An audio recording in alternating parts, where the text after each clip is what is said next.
Hello, all. Welcome to another interesting episode on 100x Men. Men అంటే తెలుసుగా marketing, education and networking.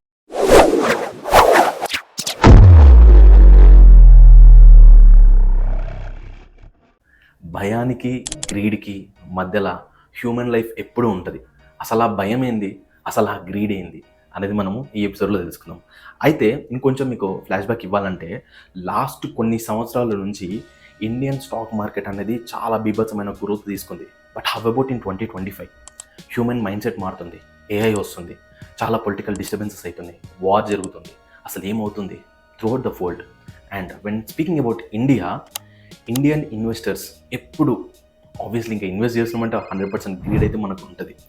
అయితే 2025లో కనుక మనం చూసుకున్నట్టయితే రీటైల్ ఇన్వెస్టర్స్ ఈ ఇయర్ ఫ్యూచర్స్ అండ్ ఆప్షన్స్లో ఆల్మోస్ట్ 1.06 lakh crores కోల్పోయారు. ఈ రీటైల్ ఇన్వెస్టర్స్కి ఈ ఇయర్ టు బి హానెస్ట్ చెప్పాలంటే ఇది ఒక డల్ ఇయరే. ఎందుకంటే స్టాక్ మార్కెట్ కూడా పెద్దగా పర్ఫామ్ చేసింది లేదు, చాలామంది నష్టాల్లోనే ఉన్నారు.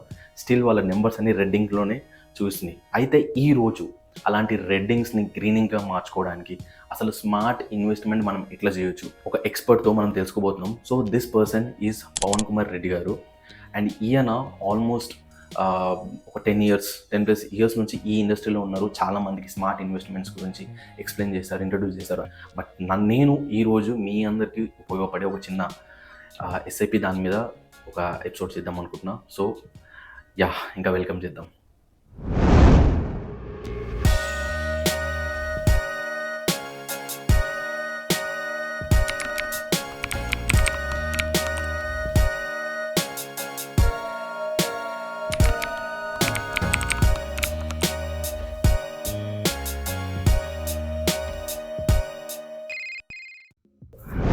For giving me this opportunity. Firstly ఏంటంటే ఒక భయం, ఒక గ్రీడ్. అంటే స్టాక్ మార్కెట్లో డబ్బులు పెడితే పోతాయేమో అనే ఒక భయం, బట్ గ్రీడ్ డబ్బులు సంపాదించాలి అనే ఒక గ్రీడ్. అయితే దీని మధ్యలో ప్రతి ఒక్క మనిషి ఉంటాడు, ఎస్పెషల్లీ ఇండియన్ ఇన్వెస్టర్ అనే వాడు ఉంటాడు. అసలు నాకు ఏం తెలుసుకోవాలంటే మీ బ్యాక్గ్రౌండ్ ఏంది, మీరు ఒక ఆల్మోస్ట్ 10+ ఇయర్స్ నుంచి దీంట్లో ఉన్నారు, ఎట్లుంది స్టాక్ మార్కెట్స్. అండ్ చాలా ఈ ఇయర్ అయితే ఎస్పెషల్లీ చాలా మంది ఇన్వెస్టర్స్ లాస్ అయ్యారు. ఇన్ఫాక్ట్ నా పోర్ట్ఫోలియో కూడా రెడ్ ఉంది ఈ ఇయర్. అసలు దీన్ని మనం ఎట్లా సెట్ చేసుకోవచ్చు, ఇంకా ఇన్వెస్టర్కి ఈజీగా మనం ఎట్లా చేయొచ్చు, అసలు మీ గురించి ఎక్స్ప్లెయిన్ చేయండి. నేను లాస్ట్ 10 years నుంచి ఇది స్టాక్ మార్కెట్ గురించి అనాలిసిస్ కానీ లేకపోతే సజెషన్స్ కానీ చేసుకున్నామని. ఇంతకుముందు ఆనంద్ రాటిలో నాది బ్రోకరేజ్ కోడ్ ఉండేది, కంప్లీట్గా స్టాక్స్ గురించి ఎక్స్ప్లెయిన్ చేసేవాడిని. తర్వాత స్టాక్స్లో మనకి యాజ్ ఎక్స్పెక్టెడ్ ప్రాఫిట్స్ కానీ లేకపోతే రిస్క్ ఎక్కువ ఉంటుందని చెప్పేసి నేను మ్యూచువల్ ఫండ్ డిస్ట్రిబ్యూటర్గా చేంజ్ అయ్యాను. సో నా ఆంపీ సర్టిఫైడ్ మ్యూచువల్ ఫండ్ డిస్ట్రిబ్యూటర్ని. ఓకే, ఇది ఈ ట్రాన్సిషన్ ఫేజ్ ఎందుకు అయ్యారు మీరు? అసలు నార్మల్లీ స్టాక్స్లో మనకి రిస్క్ ఎక్కువ ఉంటుంది. ఇప్పుడు సపోజ్ ఒక ఇన్వెస్టర్ మనీ ఎర్న్ చేయాలి అన్న ఉద్దేశంతో స్టాక్ మార్కెట్కి వస్తారు. సో అతనికి బేసిక్ నాలెడ్జ్ ఉండాలి, and at the same time మనకి ఏంటి అంటే టైం ఉండాలి. ఇప్పుడు మీ దగ్గర మనీ ఉన్నప్పుడు ఆ స్టాక్ మార్కెట్లో ఏ స్టాక్స్ కొనాలి, ఎంత అమౌంట్ తోటి కొనాలి, and at the same time ఎప్పుడు కొనాలి. సో ఎంట్రీ ఎగ్జిట్ అనేది మనం చెక్ చేసుకుంటూ ఉండాలి. సో ఇవన్నీ ఒక ఇండివిజువల్కి చెక్ చేసుకునేంత టైం ఉండదు, and at the same time basic knowledge కూడా చాలా మందికి ఉండదు. So most of the investors ఏంటి అంటే ఆల్మోస్ట్ 95% ఆఫ్ ద ఇన్వెస్టర్స్కి మనకి టైం ఉండదు, నాలెడ్జ్ ఉండదు. సో వాళ్ళ ఇన్వెస్ట్మెంట్స్ అనేది కొంచెం భయంతో చేస్తారు. ఇందాక మీరు అన్నారు కదా, సో కొంచెం భయము, కొంచెం గ్రీడ్ అని చెప్పేసి. సో భయం ఏంటి అంటే పెడితే ఏమవుతుంది అని చెప్పేసి, గ్రీడ్ ఏంటి అంటే ఇంకా ఇంతకంటే ఎక్కువ రావాలి అని చెప్పేసి అలా ఉంటుంది. సో ఆ రెండు మిక్స్డ్ ఫీలింగ్స్ తోటి స్టాక్ మార్కెట్లో మిక్స్డ్ రిజల్ట్స్ రావచ్చు. సో దానికి మనం ఏం చేస్తాము అంటే నేను బెస్ట్ సజెషన్ చేసేది ఏంటి అంటే instead of buying stocks directly, so mutual ఫండ్స్లో ఇన్వెస్ట్ చేయాలి. ఓకే, అయితే సింపుల్ అంటే మనం చాలా చూసి ఉంటాము, మ్యూచువల్ ఫండ్స్ చాలా డెఫినేషన్స్ ఉన్నాయి. ఒక చిన్న లేమన్కి కూడా ఒక దారి మీద పోయే ఒక పర్సన్ కూడా అర్థమయ్యేటట్టు మ్యూచువల్ ఫండ్స్ ఏం రాస్తారు? ఒక లేమన్కి అర్థమయ్యేటట్టు చెప్పాలి అంటే మీరు స్టాక్ మార్కెట్లో ఇన్వెస్ట్ చేయడం కంటే డైరెక్ట్గా మీరు ఒక ఫండ్ మేనేజర్తో మనీ ఇస్తే అతను డైరెక్ట్ ఇన్వెస్ట్ చేసేదాన్ని సింపుల్గా చెప్పాలంటే మ్యూచువల్ ఫండ్స్ అంటారు. ఆ ఫండ్ మేనేజర్ ఏంటి అంటే హీఈస్ ప్రొఫెషనల్లీ ఫైనాన్షియల్ ఎక్స్పర్ట్ అన్నమాట. సో అతను స్టాక్స్ గురించి కానీ మార్కెట్ గురించి కానీ అతను రీసెర్చ్ టీమ్ తోటి మొత్తం రీసెర్చ్ చేసేసి ఏ స్టాక్స్ తీసుకోవాలి ఆ పర్టికులర్ ఫండ్లో, అండ్ ఏ స్టాక్స్ ఎప్పుడు ఎంట్రీ ఇవ్వాలి, ఎంత పర్సెంటేజ్ ఆఫ్ అమౌంట్ ఏ స్టాక్స్కి అలొకేట్ చేయాలి అనేది అతను డిసైడ్ చేస్తారనమాట. ఓకే, సో యాజ్ అన్ ఇన్వెస్టర్గా మనం జస్ట్ ఇన్వెస్ట్ చేయడం, వదిలేయడం. Okay. So which will be most easy for everyone అనమాట. Okay. మనం ఆ ఫండ్ ట్రాక్ చేయాల్సిన అవసరం లేదు, ఏ స్టాక్స్ ఉన్నాయో మనకు సంబంధం లేదు, మనకు అట్ ద ఎండ్ కావాల్సింది మంచి రిజల్ట్స్ కావాలి. Yeah. అంతే. అయితే ఇప్పుడు అంటే ఈ టైమ్స్లో mostly we're listening about Gen Z. Okay, చాలా ఆర్టికల్స్ వస్తున్నాయి వాళ్ళ మీద. దే ఆర్ నాట్ జాబ్కి సెట్ అవ్వట్లేరు, డబ్బుని వృధా చేస్తున్నారు, ఈ ఫేక్ లైఫ్ని జీవిస్తున్నారు, ఇంటర్నెట్ లైక్స్ కోసం కానీ షేర్స్ కోసం కానీ ఎవడో గొప్ప ఉండడం బతకాలని చెప్పేసి వాళ్ళు చాలా స్టంట్లు చేస్తున్నారు. వాళ్ళకి దీని ఇంపార్టెన్స్ ఏంది, అసలు ఏ ఏజ్ నుంచి మనము ఇన్వెస్ట్మెంట్ స్టార్ట్ చేస్తే ఎట్లా ఉంటుంది కెరియర్ అనేది, ఎట్లా చూసుకోవాలి సార్? ఇప్పుడు మీరు అన్నట్టు జిన్జీ ఏరా ఏంటి అంటే ఒక పర్టికులర్ వర్డ్ మీకు బాగా వినిపిస్తుంటుంది, ఏంటి అంటే instant money. Yes. So instant money అనేది డిక్షనరీ, ఎవరి డిక్షనరీలో ఉండదు. సపోజ్ ఈ రోజు మీరు ఒక దాంట్లో పెట్టండి, లైక్ ఏదైనా బెట్టింగ్ యాప్స్కి అయినా కానీ, లేకపోతే ఫ్యూచర్ అండ్ ఆప్షన్స్లో అయినా సరే, దేంట్లో అయినా ఈ రోజు పెడితే నాకు ఒక గంటలో రావాలి, ఒక 10 నిమిషాల్లో రావాలి అనే ఏదైతే వే ఉంటుందో ఆ వే అనేది ఎవరికీ ఉండదు. సో అలా నమ్ముకున్న వాళ్ళు ప్రతి ఒక్కరికి మోస్ట్ ఆఫ్ ద కేసెస్ లాస్ట్లోనే ఉన్నాయి. సో ఇప్పుడు ఫ్యూచర్ అండ్ ఆప్షన్స్ అని చెప్పేసి మా స్టాక్ మార్కెట్లో ట్రేడింగ్ ఉంటుంది. సో దాంట్లో 99% ఆఫ్ ద రీటైల్ ఇన్వెస్టర్స్ అందరికీ లాసే ఉంటుంది. అండ్ వరస్ట్ థింగ్ ఏంటి అంటే ఆ ఇన్వెస్టర్స్లో ఫస్ట్ ఏపీ ఉంటారు, సెకండ్ తెలంగాణ ఉంటారు. టు బి ఫ్రాంక్ మనకి ఇది ఎలా ఉంటుంది అంటే చూస్తూ చూస్తూ ఒకరికి లాస్ రావడం అనేది బాధగా అనిపిస్తుంది. సో అందుకే లైక్ ఇన్స్టెంట్ మనీ అనే దాన్ని ఎప్పుడూ నమ్ముకోవద్దండి. Look for long term investment. So మీరు అన్నట్టు ఎప్పుడు ఇన్వెస్ట్ చేయాలి అన్నది అంటే like you can start investment from age of 15 కానీ 16 కానీ చిన్నగా, లైక్ మీ ఫైనాన్షియల్ ఎప్పుడైతే నాలెడ్జ్ పెరుగుతూ ఉంటుందో, లైక్ నాకు ఈ అవసరం ఉంది అని చెప్పేసి ఒక 100 రూపాయలతోటి, ఒక 500 తోటి స్టార్ట్ చేసుకొని, లేకపోతే పేరెంట్స్ ఇస్తూ ఉంటారు మన పాకెట్ మనీ అని చెప్పేసి, అలా స్టార్ట్ చేసుకొని ఇన్వెస్ట్ చేసుకున్నా మనకి లాంగ్ టర్మ్ పీరియడ్ లో వెల్త్ అనేది బిల్డ్ అవుతూ ఉంటుంది. ఒక బెస్ట్ ఎగ్జాంపుల్ ఏంటి అంటే Warren Buffett. So Warren Buffett ఇంత మనీ సంపాదించాడు అంటే అతను 15 years 16 years కి స్టార్ట్ చేశాడు ఇన్వెస్ట్మెంట్.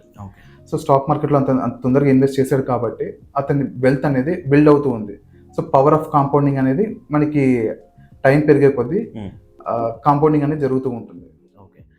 మ్యూచువల్ ఫండ్స్ అసలు దీంట్లో ఎందుకు ఇన్వెస్ట్ చేయాలి? నార్మల్లీ ఏమన్నా ఒక వ్యాలిడ్ రీజన్స్ ఒక లేమన్కి తెలియాలంటే? జనరల్గా మనము ఇన్వెస్ట్మెంట్ అంటే చేసేది గోల్డ్లో ఎక్కువగా చేస్తాం, రియల్ ఎస్టేట్లో ఎక్కువగా చేస్తాం. And at the same time like ఇప్పుడు ఫాదర్స్ దగ్గర నుంచి ఏమైనా ఆస్తిపాస్తులు ఉంటే అవి వస్తూ ఉంటాయి. సో ఇప్పుడు ఈ రెండు కాకుండా మనకి ఇంకో ఆప్షన్, బెస్ట్ ఆప్షన్ ఏంటి అంటే స్టాక్ మార్కెట్, ఈక్విటీస్.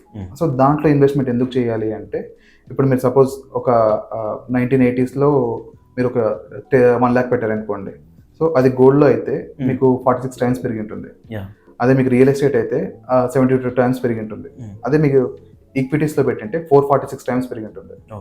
సో అంటే లైక్ రిటర్న్స్ అనేది స్టాక్ మార్కెట్లో చాలా ఎక్కువ ఉంటుంది మీరు మిగతా దాంతో కంపేర్ చేసుకుంటే. It is for long term. So ఇంకొకటి రీసెంట్గా మనం అబ్జర్వ్ చేస్తుంది ఏంటి అంటే లైక్ మన పేరెంట్స్ టైంలో మోస్ట్ ఆఫ్ ద ఇన్వెస్ట్మెంట్ అనేది ఎఫ్డీస్లోకి వెళ్తుంది. అవును, అంటే ఫిక్స్డ్ డిపాజిట్ చేసి. సో అప్పుడు ఫిక్స్డ్ డిపాజిట్లోకి ఎందుకు వెళ్తుంది అంటే అప్పుడు రేట్ ఆఫ్ ఇంట్రెస్ట్ అనేది చాలా ఎక్కువ ఉండేది. లైక్ మీకు 10 కానీ 11 కానీ అలా ఇచ్చేవాళ్ళు ఎఫ్డీస్లో. సో ఇప్పుడు ఏమవుతుంది అంటే ఎఫ్డీస్ రేట్ ఆఫ్ ఇంట్రెస్ట్ వచ్చేసరికి 6.5, 7.5 మాక్సిమం. సో ఆ సీనియర్ సిటిజన్స్ అయితే 0.5 అటు ఇటు ఉంటుంది. సో మీకు ఇక్కడ రేట్ ఆఫ్ ఇంట్రెస్ట్ తగ్గుతుంది. సో ఇన్ఫ్లేషన్ చూసుకుంటే మనకు 6.5% ఉంటుంది. సో మీకు ఎఫ్డీలో పెట్టినా సరే ఇప్పుడు ఈ రోజు 10,000 ఉందనుకోండి, మీకు ఒకవేళ ఒక 1 year తర్వాత ఇన్ఫ్లేషన్ చూసుకున్నా మళ్ళీ అదే 10,000 ఉంటుంది. సో మీకు నెట్ బ్యాలెన్స్ చూసుకుంటే ఏమీ ఉండదు, వాల్యూ ఆఫ్ మనీ అనేది వాల్యూ ఆఫ్ మనీ అనేది మనకు 0 ఉంటుంది. ఓకే.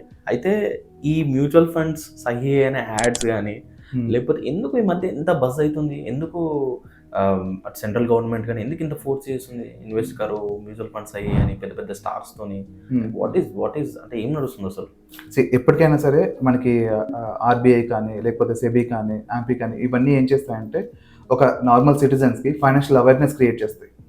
సో ఈ యాడ్స్ అన్ని మన ఫైనాన్షియల్ అవేర్నెస్ కోసమే. సో ఇప్పుడు మీకు ఏ ఫైనాన్షియల్ ఇన్స్టిట్యూషన్స్ కానీ బెట్టింగ్ యాప్స్ లో పెట్టమని చెప్పేసి చెప్పవు.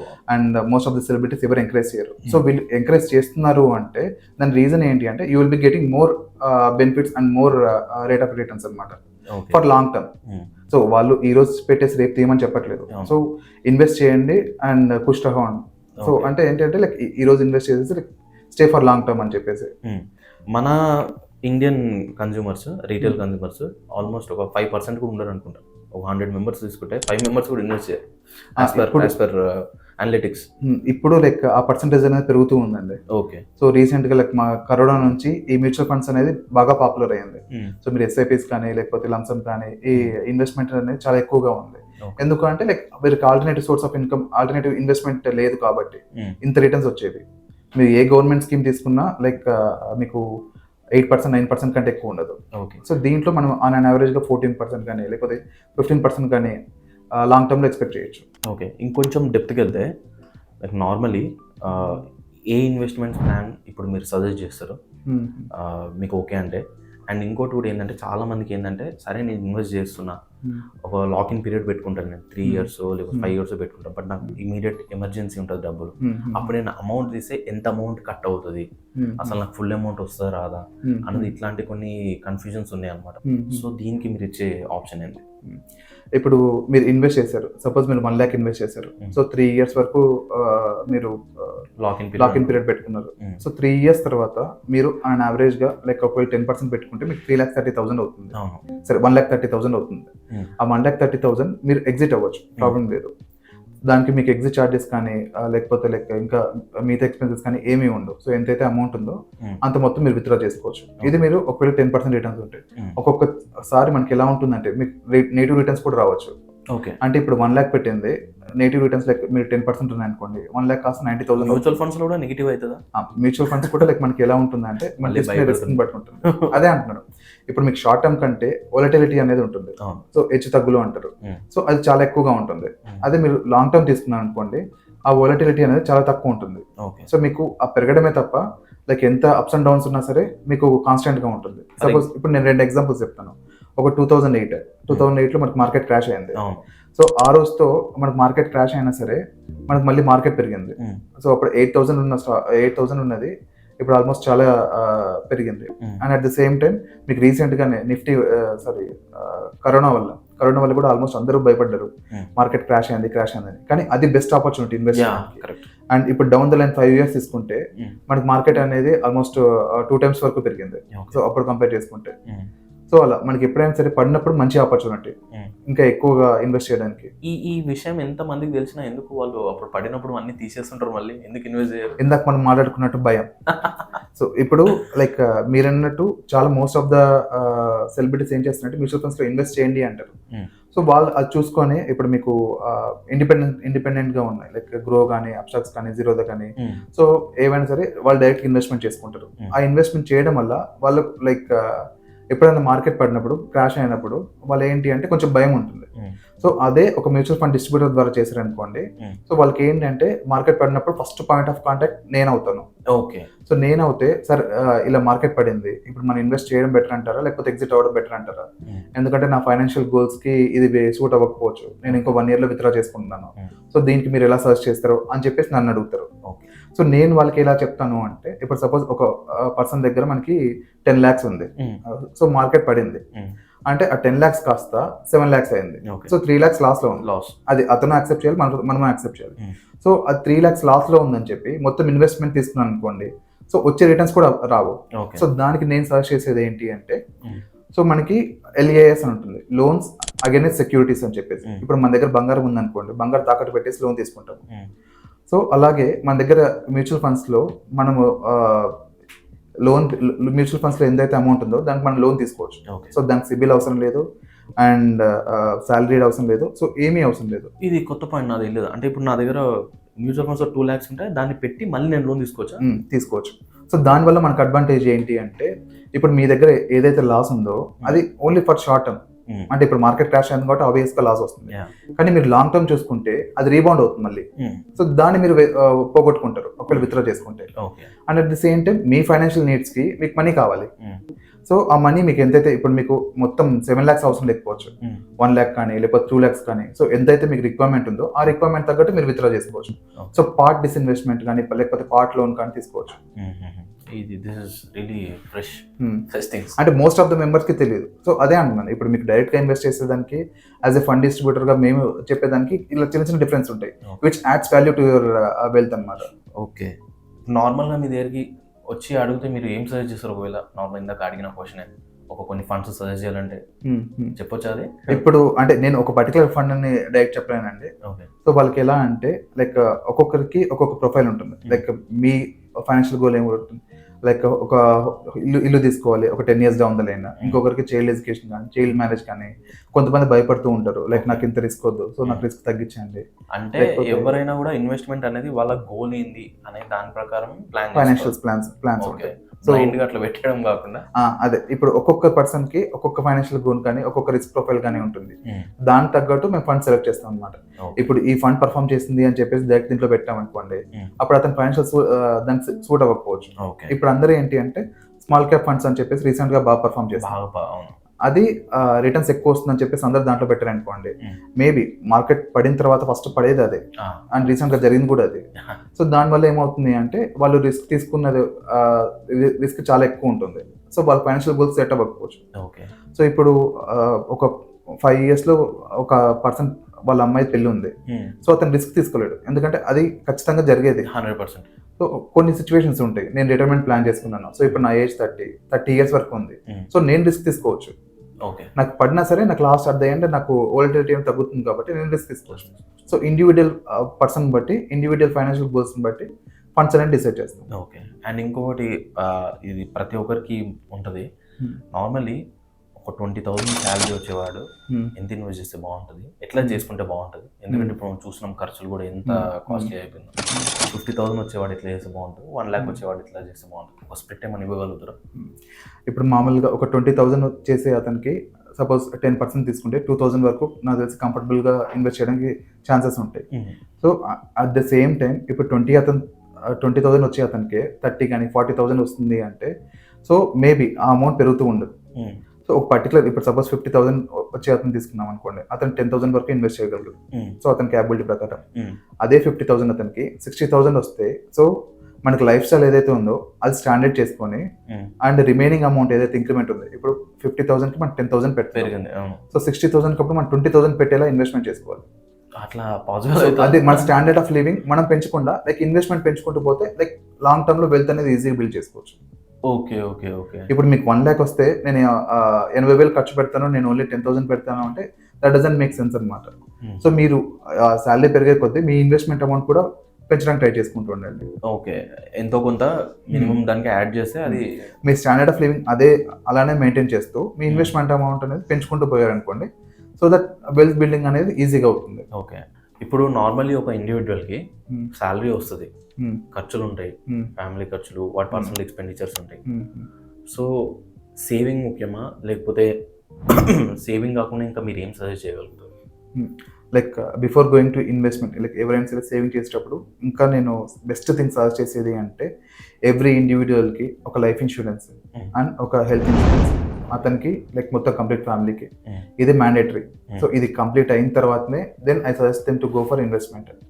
ఎందుకంటే ఇప్పుడు లైక్ మోస్ట్లీ రోజు చూస్తూనే ఉంటాం, ఎప్పుడు ఎలా ఉంటుందో సిచ్యువేషన్ తెలియదు. సో ఇప్పుడు మీకు చిన్న ఒక యాక్సిడెంట్ అయితేనే హాస్పిటల్కి వెళ్తే like you will be charge like 2 lakhs కానీ 3 lakhs కానీ ఈజీగా మెయింటైన్ చేస్తుంటారు. సో మీరు ఇన్వెస్ట్మెంట్ చేసిన అమౌంట్ మీకు అంత రిటర్న్స్ కూడా రాకపోవచ్చు, బట్ మీరు సేవ్ చేసిన అమౌంట్ మొత్తం ఒక్కసారి హాస్పిటల్ బిల్ వచ్చిందంటే మీరు కట్టలేని పరిస్థితుల్లో కూడా ఉండే ఛాన్సెస్ ఉంటాయి. సో అందుకని చెప్పి మీ అడిక్వేట్ లైక్ హెల్త్ ఇన్సూరెన్స్ అంటే లైక్ ఇప్పుడు మీరు హెల్త్ ఇన్సూరెన్స్ తీసుకున్నాం కదా అని చెప్పి 2 lakhs 3 lakhs కాదు. ఇప్పుడు మీ స్టాండర్డ్ ఆఫ్ లివింగ్కి లైక్ ఒక 5 lakhs కానీ 10 lakhs కానీ ₹1 crore తీసుకునే వాళ్ళు కూడా ఉన్నారు. మీ స్టాండర్డ్ ఆఫ్ లివింగ్కి ఏదైతే సూట్ అవుతుందో అది అంత అమౌంట్ మీరు తీసుకొని లైక్ పక్కన పెట్టుకోండి. ఓకే. అండ్ సెకండ్ థింగ్ మీరు టర్మ్ ఇన్సూరెన్స్. టర్మ్ ఇన్సూరెన్స్ ఏంటి అంటే ఇప్పుడు సపోజ్ ఒక పర్టికులర్ ఫ్యామిలీలో బ్రెడ్ అండ్ బటర్ లైక్ ఎవరైతే మనకి మెయిన్ సోర్స్ ఆఫ్ ఇన్కమ్ ఉంటారు, లైక్ ఫాదర్ ఒకటే సంపాదిస్తుంటారు, మిగతా ముగ్గురు like they are dependent financially dependence on him. So దానికి ఏంటి అంటే అతనికి ఒక 2 crores కానీ 3 crores కానీ టర్మ్ ఇన్సూరెన్స్ ఉంటే బెటర్. సో ఇన్ కేస్ ఒక మనిషి మనకు పోతే 2 విధాలుగా లాస్, ఒకటి ఫైనాన్షియల్గా అతని దగ్గర నుంచి మనకు మనీ ఉండదు, అట్ ద సేమ్ టైం ఫిజికల్గా లైక్ మనతో లేరు అని చెప్పేసి బాధ ఉంటుంది. సో ఫిజికల్గా మనకి ఏదైతే బాధ ఉంటుందో అది ఎవరు తీర్చలేదు, కానీ ఫైనాన్షియల్గా మనము ఒక పర్సన్ లేరు మనకి సోర్స్ ఆఫ్ ఇన్కమ్ రాదు అన్నదానికి మనకు ఒక ఆప్షన్ ఉంది, అదే మనకు టర్మ్ ఇన్సూరెన్స్. సో ఆ టర్మ్ ఇన్సూరెన్స్ మనం తీసుకుంటే లైక్ పిల్లల ఎడ్యుకేషన్ కానీ లేకపోతే లైక్ హౌస్ వైఫ్ ఎవరైతే ఉంటారో వాళ్ళ స్టాండర్డ్ ఆఫ్ లైఫ్ మెయింటైన్ అవుతూ ఉంటుంది. సో ఈ రెండు అనేది మ్యాండేటరీ. సో నెక్స్ట్ క్వశ్చన్ ఏంటంటే లైక్ ఆల్రెడీ అందరు జాబ్స్ చేస్తున్నారు, కార్పొరేట్ జాబ్స్ కానీ normal every company is providing health insurance. So ఇది ఒక్కటి సరిపోతుందా, లేకపోతే దీనికి మించి ఇంకేముంటే బాగుంటుంది? ఇది నా దగ్గర చాలా మంది అడుగుతూ ఉంటారు, ఎందుకంటే లైక్ నా దగ్గర ఆల్రెడీ హెల్త్ ఇన్సూరెన్స్ ఉంది అని చెప్పేసి. సో ఇప్పుడు మీ దగ్గర హెల్త్ ఇన్సూరెన్స్ ఉంది, సో మీరు ఎంతవరకు వర్క్ చేస్తూ ఉంటారు అంటే సపోజ్ ఇప్పుడు మీరు రిటైర్మెంట్ ఏజ్ 60 ఉంది అనుకుందాం. సో 60 తర్వాత మీరు హెల్త్ ఇన్సూరెన్స్ తీసుకుంటారా? మోస్ట్ ఆఫ్ ద కంపెనీస్ ఇస్తాయి, ఇవ్వవు. సో అప్పుడు మరి మీ పరిస్థితి ఏంటి? సరే, ఒకవేళ మీకు హెల్త్ ఇన్సూరెన్స్ ఆఫీస్ ప్రొవైడ్ చేస్తున్నా, మీరు జాబ్ షిఫ్ట్ అవుతున్నారు, లేకపోతే మీరు మిమ్మల్ని తీసేశారు, సో అప్పుడు పరిస్థితి. సో మనకి ఎప్పుడైనా సరే ఈ డిపెండెన్స్ అనేది తగ్గించుకోవాలి. సో ఇప్పుడు మీరు ఆఫీస్ మీద డిపెండ్ అవుతున్నారు ఏదైనా హెల్త్ ఇన్సూరెన్స్ ఉంటే, అదే మీరు సొంతంగా పెట్టుకున్నారు అనుకోండి, అదే మీకు సొంతంగా ఒకటి ఉందనుకోండి, అప్పుడు మీకు డిపెండెన్సీ తగ్గిపోతుంది కదా. మీకు జాబ్ ఉన్నా, జాబ్ పోయినా, రిటైర్మెంట్ అయినా, రిటైర్మెంట్ లేకున్నా, సో మీరు మీ పిల్లలు అందరూ లైక్ సేఫ్ సైడ్ లో ఉంటారు. ఓకే. సో ఇది నేను మాక్సిమం ఎవరికైనా సరే ఇండివిజువల్ హెల్త్ ఇన్సూరెన్స్ అనేది మ్యాండేటరీగా చేయాలి. కంపెనీ నుంచి ఉన్నా కూడా ఒక చిన్నదైనా ఒకటి పర్సనల్ ఉండాలి అంటారు. అది మ్యాండేటరీగా పెట్టుకోండి, ఎందుకంటే ఎప్పుడైనా సరే మన ఫైనాన్షియల్ డిపెండెన్స్ తగ్గించుకోవాలి. కంపెనీ మీద డిపెండ్ అవుతే మేబీ ఉండొచ్చు, ఉండకపోవచ్చు, బట్ ఇది మన దగ్గర ఉంటే మనతో పాటు ఎప్పుడూ ఉంటుంది. మళ్ళీ జనంలో ఉన్న అపోహ ఏంటంటే క్రికెటర్స్ కానీ, అంటే మీన్ స్పోర్ట్స్ బ్యాక్గ్రౌండ్ కానీ, ఎంటర్టైన్మెంట్ బ్యాక్గ్రౌండ్ కానీ, ఇండస్ట్రియల్ బ్యాక్గ్రౌండ్ కానీ, ఇంకా మిగతా అదర్ సెక్టర్స్ కానీ, లైక్ వీటిలో మాత్రమే కోటీశ్వరుడు అవ్వగలుగుతూనే ఉంటారు. ఒక నార్మల్ ఎంప్లాయీకి మనం ఎప్పటికీ కోటీశ్వరుడు అవ్వలేము, ఇంతే మన శాలరీ, ఇంతే మన లైఫ్ స్టైల్, ఇంతే అని ఎప్పటికీ ఆలోచిస్తుంటారు. నిజంగా ఒక కామన్ మ్యాన్ కోటీశ్వరుడు అవ్వగలుగుతారా ఇప్పుడు శాలరీస్ సంపాదించేవాడు, అది ఎస్ఐపిలో? ఖచ్చితంగా అవ్వగలుగుతారండి. సో అతను కరెక్ట్ మ్యూచువల్ ఫండ్స్లో ఇన్వెస్ట్మెంట్ చేసి లాంగ్ టర్మ్గా చేస్తే ఏదైనా మంత్లీ కానీ లంసమ్ కానీ ఖచ్చితంగా అయ్యే ఛాన్సెస్ ఉంటాయి. ఇప్పుడు నేను మీకు ఒక ఎగ్జాంపుల్ చూపిస్తాను. సో ఇప్పుడు సపోజ్ మన మంత్లీ ఇన్వెస్ట్మెంట్ 15,000 అనుకుందాము. So expected rate of returns 13%. So మనము నెంబర్ ఆఫ్ ఇయర్స్ 5 years పెట్టుకుందాం. సో దాంట్లో మనకి ఇన్వెస్ట్మెంట్ అమౌంట్ వచ్చేసరికి 9 lakhs అవుతుంది. Estimated returns 3.47 lakhs. సో టోటల్గా మనకి 12.47 lakhs అనేది వస్తుంది. సో ఇదే మనం ఇంకొంచెం లాంగ్ టర్మ్ పెట్టుకుందాం, అంటే 10 years అనుకుందాం, 35 lakhs వస్తుంది. సో మీరు 15 years పెట్టుకుంటే మీకు 77. సో మీరు ఒక సింపుల్గా అబ్జర్వ్ చేయాల్సింది ఏంటి అంటే ఎవ్రీ 5 yearsకి మీకు డబుల్ అవుతూ ఉంటుంది. సో ఇప్పుడు 20 years పెట్టుకుంటే మీకు ఆ 77 lakhs కాస్త 1.55 crores అవుతుంది. అదే ఇంకొక 5 years మనం పెట్టుకోగలిగామనుకోండి, అదే అమౌంట్ 3 crores రీచ్ అవుతుంది. సో ఇలా మనం సిస్టమేటిక్ ఇన్వెస్ట్మెంట్ ప్లాన్ ద్వారా కోటీశ్వర్లు అయ్యే ఛాన్సెస్ ఉంది. ఓకే. అండ్ ఇప్పుడు మీరు చూపించిన ఈ క్యాలిక్యులేషన్ నార్మల్లీ దీంట్లో ఏం వాలటాలిటీ ఏమి ఉండదు? వాలటాలిటీ అంటే లైక్ నేను అదే అంటున్నాను, ఇప్పుడు మీకు షార్ట్ టర్మ్లో వాలటాలిటీ అనేది ఉంటుంది, లాంగ్ టర్మ్లో మనం అందుకే like minimum 15 years, 20 years, 25 years అలా తీసుకుంటున్నాము. సో లాంగ్ టర్మ్లో ఏంటి అంటే వాలటాలిటీ అనేది తక్కువగా ఉంటుంది. ఇప్పుడు సపోజ్ ఈ రోజు మీకు కరోనా వచ్చింది, సపోజ్ ఈ రోజు మనకి సిచ్యువేషన్ కరోనాలో అందరూ మార్కెట్ క్రాష్ అయింది అనుకుందాం. 20 years తర్వాత ఈ కరోనా గురించి ఎవరు ఆలోచించరు. అట్ ద సేమ్ టైం ఈ మార్కెట్ అప్పుడు ఉండదు. సో అప్పుడు పెరుగుతూనే ఉంటుంది కాబట్టి మన వాలటిలిటీ అనేది తగ్గుతుంది. Okay okay. సో రీసెంట్గా పాస్ట్లో జరిగింది కూడా అదే. ఇప్పుడు మీరు హర్షద్ మెహతా స్కామ్ కానీ, 2008 IT క్రాష్ కానీ, లేకపోతే కరోనా కానీ, ఇవన్నీ ఏంటి అంటే క్రాష్ అయినాయి మార్కెట్స్, బట్ అక్కడితో ఆగిపోలేదు, మనకి మళ్ళీ రికవర్ అయ్యి ఇంకా పెరుగుతూనే ఉన్నాయి.